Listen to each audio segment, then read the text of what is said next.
The new title, or the title of your memoirs, is Wine, a Way of Life. That's right. I'm curious if the title could have ever been anything else. Was there ever a moment in your life that wine was not your destiny? Were you interested in any other careers, or were you into wine from a very young age? Wine was what I wanted to do. When I got around to trying to find a job in the kind of trainee job I wanted in the highest echelons of the wine trade, I couldn't find it immediately, and my next choice would have been art. So I was within maybe 2 days of joining Christie's, and that would have been another way of life. Yeah. As it was, I got an interview at Christopher's in Jermyn Street, the oldest wine merchant in London, and they took me on. So, but it was always what I wanted to do. So there it is, and it has been a way of life.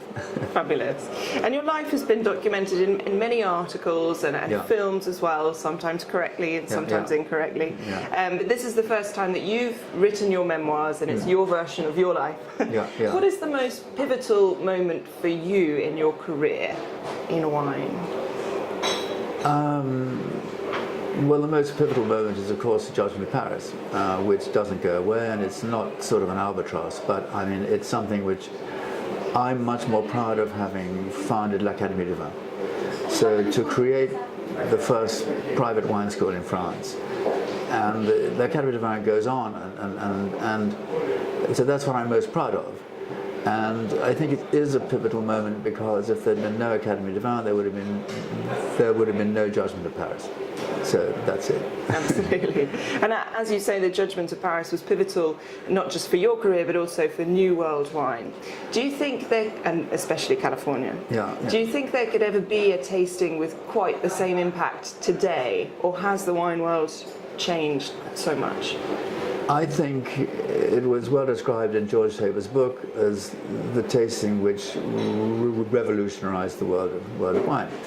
What it did, it was the first chink in the armor of France. But what it did, it created a template whereby unknown wines of quality could go up in a blind tasting against known wines of quality. And if the tasters were of quality, their views would be respected. And no one had thought of that before. There are a lot of little tastings comparing this and that and the other, but no one had done it publicly in Paris, French wines against California wines, and it just it opened the gates. It opened the gates to competition. So you have Eduardo Chadwick, who had this tasting in Berlin in 2004, and his wines came first, second, and equal fourth, and that became known as the Berlin tasting. And since then, that template has been taken on, and so that's its important. Of course, it was vitally important for California, and as Aubert de Villaine of the Romanée-Conti, who was one of the judges, said it was a much-needed kick in the pants for. He didn't say pants; he used a rather more vulgar word, kick in the pants for French wine. It was a win-win situation. Mm-hmm. Excellent. And I mean, your career has really been forged with the reputation of Bordeaux at the same time. And you say that was a kick in the pants for Bordeaux wines. Do you think Bordeaux will continue to stay as the most prestigious region for wine, or do you think it's already kind of losing its throne? And which regions do you think might reach the same fame or reputation as Bordeaux now or in the future? Well, I'm talking about France. I think all the focus is now on Burgundy. The focus hasn't gone off Bordeaux, but Bordeaux is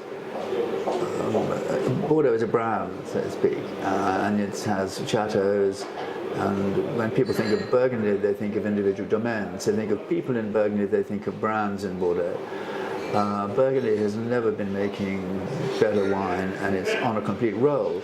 It is also becoming very expensive.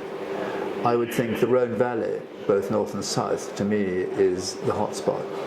And then, of course, right across the Midi, and then you have Spain and Italy. I mean, the world of wine is incredible because everyone is looking, well, everyone is looking to make the best wine they can, even the best wine at $5. And you see the passion that is going into it now. In the early 70s, France was resting on its laurels. There wasn't much money being made.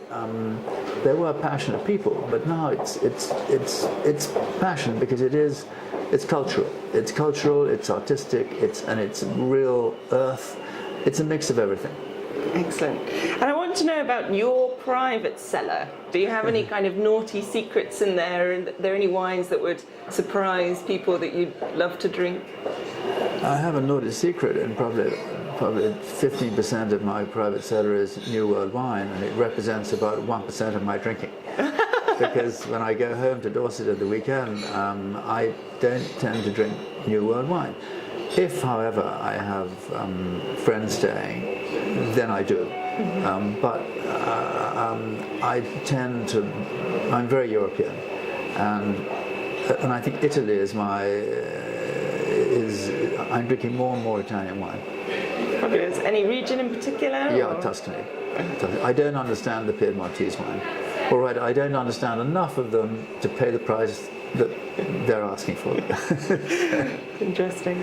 And you're also an editor at Decanter and have been very important in wine communication. I'd love to know your thoughts of the future of wine communication. Well, and I think the wine communication will get bigger, better, broader, deeper, everything. Whether the wine magazines will survive in their current state, I don't know, because everything seems to be going onto the web, going digital. But communication is everything, absolutely everything. Something which is not communicated about in our world does not exist. Absolutely. And in terms of wine education, as you say, you started the Académie de Vin and have been very instrumental in wine education here in England as well. Yeah. How do you see wine education changing and the growth of wine students? Do you think it's an exciting time for I think it's wine very education? exciting. The WSET, of which I have the honour to be the honorary president, has 90,000 students across the world. And that's 90,000 people who want to learn about wine, and probably 50% of them want to get into the wine trade. I've been very happy. I've re-registered the name L'Académie de Vin, and at 67 Pall Mall, where we are now, we will be redoing the Christie's wine course, which I founded. Christie's shut it down a year ago. The Christie's wine course will have a renaissance under the name L'Académie de Vin here at 67 Pall Mall. So I'm really happy about that. Fabulous. And then in terms of back to wine communication, we've kind of seen the era of super critics, perhaps in the past and perhaps they continue today. What are your thoughts on critics of wine versus influencers or journalists of wine, and how do you see that perhaps changing in the future? Well, I mean, let's say the dominance of Robert Parker is no longer a factor. The wine advocate is still very strong, but it's no longer a factor. In this country, Jancis Robinson is by far and away the most important critic. I view critics rather like movie critics. There's so many movies coming out, and you buy a newspaper and you take the advice. If you see a movie get 5 stars, 5 stars, 5 stars, 5 stars, and it's the kind of movie you want to watch, you'll probably go and watch it. But you will be influenced by the critics. You'll be influenced by the reviewers. And so I view criticism as reviewing, like book reviewing, movie reviewing, art reviewing, wine reviewing. And what people do if they're intelligent, they have reviewers, journalists, critics who they trust. And coming back to trust, when people used to ask me, how should I buy wine? I said, find a wine merchant you can trust. Excellent. Great recommendation. Yeah. And your latest career change within wine industry has been as a vintner, making your sparkling wine in England. How has that changed your perception of the industry, or has it? Well, it's convinced me of the adage that to make a small fortune in the wine business, you need to start with a large fortune. We are well over budget and well under production, but I'm fascinated by it. We need a good crop this year, but I'm very pleased I've done it. I was interviewed by Patrick Schmidt of Wine Business last year. He said, "Stephen, how's it going?" And this was in July 17. And I said, "Well, Patrick, I'm angry with the small productions, but I'm not worried. If we get another tiny crop this year, I'll be both angry and worried." So let's say I'm still angry and I'm beginning to get worried, but I think I shall be less worried if we have a good crop in 2018. Excellent. And maybe perhaps you've already answered this question, but I'd like to know what's your proudest moment in your career?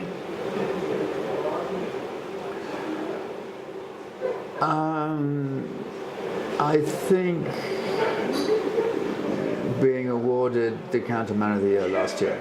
That really was an accolade, and the people who came to the lunch at La Gavroche, Pierre Antinori, Aubert de Villaine, Angela Gaia, Eduardo Chadwick, people I'd known sort of all my life, and people who, yeah, I mean, I wouldn't say admired me, but yeah, I mean, it was a wonderful accolade. Yeah, absolutely. So that is my proudest moment, and I don't think that's going to happen again. So.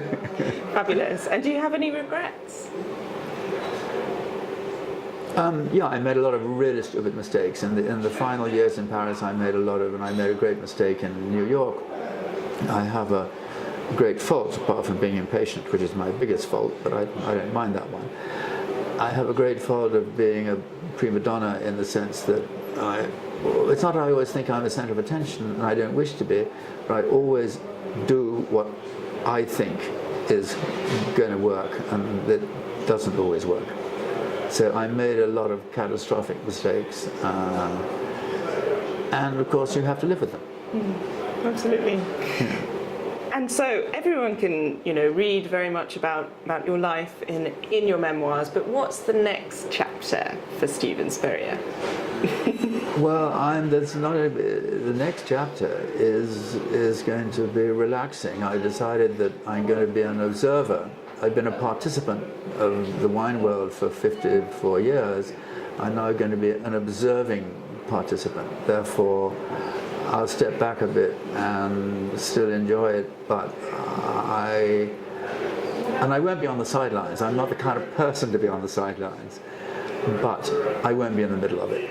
Fabulous. You'll be observing with your glass of Tuscany or Precisely, yeah. Dorset sparkling. Yeah. Thank you very much. Amanda, thank you very much.